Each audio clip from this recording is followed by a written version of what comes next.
That's about using teaching strategies that work. We know, I mean, my gosh, it's not just me.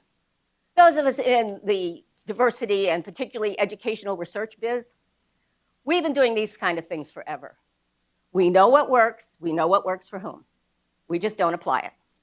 And NSF, bless you NSF, bless you NSF, funds us project after project after project to find out what works. And then we don't implement it. I mean, my favorite study on that, well, I'd say Uri Treisman. I mean, but Uri actually implements it, but it was 1972, 3, where Uri started doing his work, which showed that in calculus, when you had African American and Hispanic kids study in groups the way the white and the Asian kids were, they were as successful. It is now 2013. Why isn't that the case in every calculus class? High school, college, I don't care. We have known this for 41 years. And by the way, in those 41 years, lots of other people have done the research, redone the research. And I'll bet you if I wrote a proposal to NSF, there's a good chance for broadening participation, there's a good chance I get funded to do the research.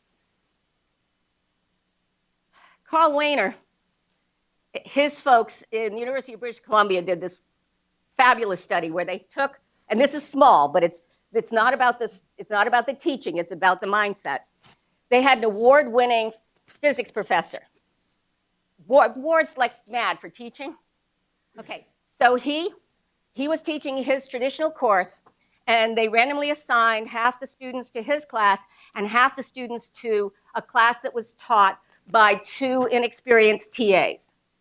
And they did it in a much more hands-on, not exactly project learning, because they didn't know enough about project learning, but more of a hands-on discussion kind of, we're in this together interactive way.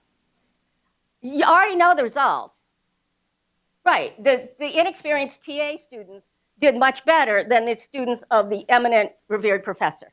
Okay, here's the kicker. The response of the professor, okay, I understand what the data says, but I'm going to keep teaching the way that I teach.